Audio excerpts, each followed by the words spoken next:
Giannis Antetokounmpo just signed his 5-year, $228 million Supermax contract with the Milwaukee Bucks, now making him the highest paid player in NBA history. If you guys haven't already, make sure you guys like this video. It does a lot for me and the channel, and it only takes a second. If you're new here, make sure you guys subscribe for NBA content. And things will be picking up now that the season is transitioning from the offseason and preseason into the regular season as well. But let's stop wasting time, man. Let's hop right into this video, though.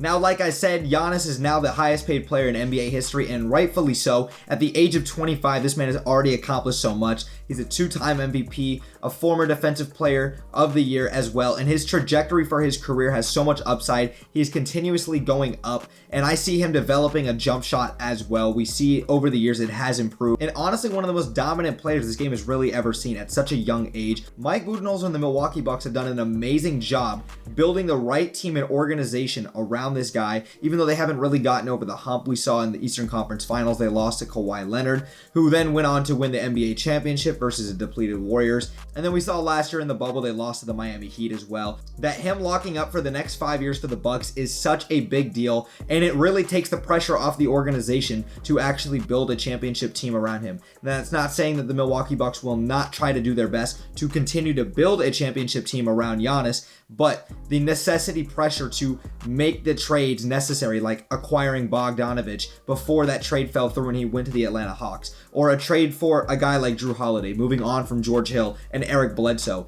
getting the right necessary parts to say, Giannis, we need you to stay and we want you to stay. This really takes the pressure off that organization to make those necessary moves. And although I do see them eventually being able to make moves and keep on acquiring pieces that help and surround Giannis in their system, this really takes the pressure off, and they did a great job by finalizing this deal. Now look, I think on the end of Giannis, it's a win and a loss. It's a win in the regard that he's going to be loyal to the organization. This is going to continue to be a good thing for his legacy instead of hopping ship and just joining a super team as well. And even though we would love to see the idea of him with a guy like a Steph Curry or Luka Doncic, something to fantasize about, that would be incredible. But for the NBA, we still need some small market teams to do good. And that's another reason why this is good for Giannis. And this is just great for Giannis on another level. The fact that he is getting $228 million. The NBA purposely set up a Supermax contract in order to incentivize these guys that are on small market teams to re-sign with the organization. And it worked out perfectly for the NBA, for Giannis, and for his family. I think this is what he wanted. I had a feeling he was always going to re-sign, even though there was rumors of teams like the Warriors, the Mavericks, the Miami Heat, the Toronto Raptors, and a handful of other teams that were going to look to pursue Giannis in free agency, or Giannis was going to be traded from the Milwaukee Bucks. All of those were rumors. I did not foresee any of that happening. I saw him getting re-signed,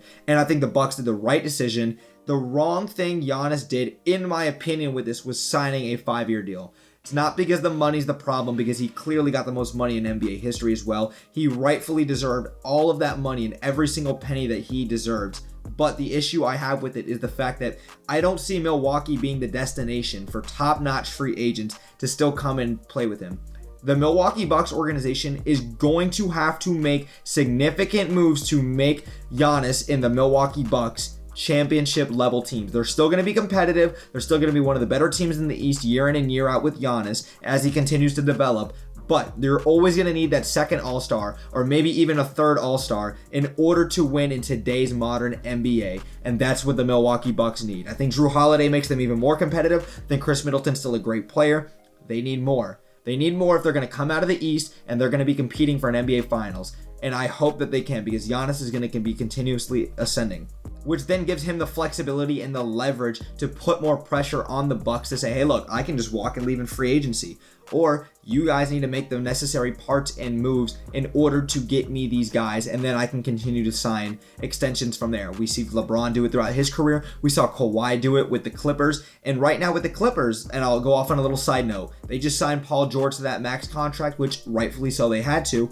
But when Kawhi Leonard signed with the Clippers, he signed a 2-for-1 if I'm not mistaken. That puts immense pressure on the Clippers organization to keep a championship level team around Kawhi so that he does not have the leverage to leave in free agency or tie the Clippers organization up and say, okay, look, we got to trade you as well, like we saw with the Spurs as well. So I think Giannis ideally, because I don't foresee the Bucks getting all these huge name free agents as well, I see Giannis in the next 2 to 3 years, still being a competitive team with the Milwaukee Bucks, still continuing to be the dominant player that he is and continuing to ascend.